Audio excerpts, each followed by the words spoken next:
गोदान एक्सपिरियेन्स बियो ओरैबायदि बर'फोरनि जे उत्साह नुबाय आङो बर' रायजोनि हौवा हिन्जाव एसेबां बहाय उत्साह देखायबाय दिनै बर' साहित्य सभायाव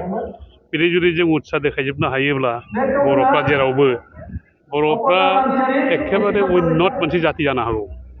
मस्त मोजां जाति जानो हागौ दिनै बहाय जेसेबां नुबाय आं एफा बुरजा मानसिफोरबो खामानि मावनाय गावबा गाव खामानिखौ मोजां मावजोबदों बयबो माने थिना लाब्लानो मावो गावनि खामानिखौ मावदों बयबो मोजाङैनो मावदों भेरि साक्सेसफुल मोनसे माबा जाबाय बियो हिउज मिटिं गिदिर मोनसे मिटिं जाबाय बियो बेबायदि जुदि जों समाजखौ सालायनो हायोब्ला बर'फ्रा जोंनि भबिष्यतआ मस्त उज्जवल जागोन जों आङो खुब एनकारेज मोनबाय दिनै फैनानै बहाय जे बर'नि फिउचारा मोजां जों उन्नत मोनसे जाति जानायनि लामायाव जों दा Sorry, ini belum apa sana. Namun jadi Boro hari yang second largest population of Assam state. Saja sama hari ini Borderlands state ko member nama sir. Jadi Boro pun sana. बेखौ बुंनाया दिगदार खिन्थु बर'फ्रा माने नोंसोर नाय 50 बोसोर सिगाङाव जों बर'फ्रा जेबायदिमोन दा बै बर'फोर नंला दा जों दा माने मस्त एडभान्स जाबाय बर'फ्रा आरो बेनिफ्राय जोङो अनेक खस्थ'नि बिथोराव जों फैबाय दा जोंहा इन्सार्जेन्सि दंमोन गावजों गाव जुद्ध नांलायनाय दंमोन दस्रा जुद्ध नांनाय दंमोन अनेकखिनि भायलेन्स दंमोन बड'लेण्ड एरियायाव दा दिनै जोङो शान्तिपुर्ण मोनसे भाबाव दङ आरो नैबे भाबखौ लानानै नैबे अबस्थाखौ लानानैनो जोङो जा प्रग्रेस लामायाव जों थांनो हायो दा जोंहा भायलेन्स गैलिया बड'लेण्डआव सिगाङाव माने ओरैबायदि भायलेन्स दंमोन जे जोङो माने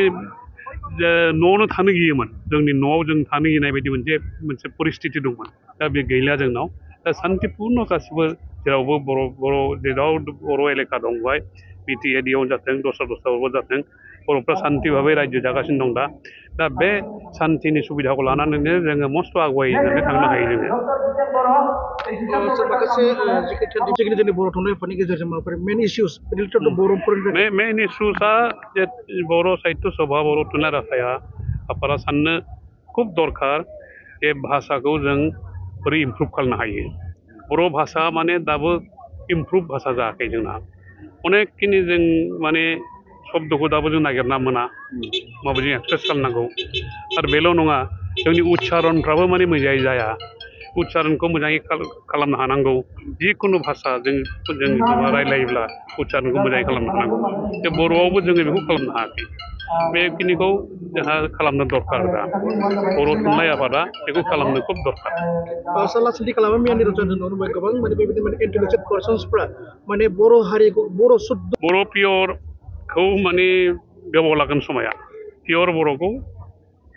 आंथ' रायलायनो हाखाया आंबो बुजिनाय नङा रायलायोब्ला दा बेखौ मोजाङै फोरोंनांगोन मोजाङै शुद्ध खालामनांगोन आरो भाषाखौ नाय नों दा प्रत्येक भाषायानो मिक्सआप जाजोब्बाय नों जुदि एसामिसबो रायलायो नोङो दा बेंगलि रायलायो बा हिन्दी रायलायो समाय दस्रानि भाषाबो हाबफैयो नङा होमबा इंलिसनि वार्डबो हाबफैयो दस्रा हाबफैयो दा बर'नि भाषायाव बेयो बुरजासिन दङ असमिया वार्ड थायो इंलिस वार्ड थायो शब्दफ्रा थाजोबो मिक्स जाजोबो आरोखि बे माने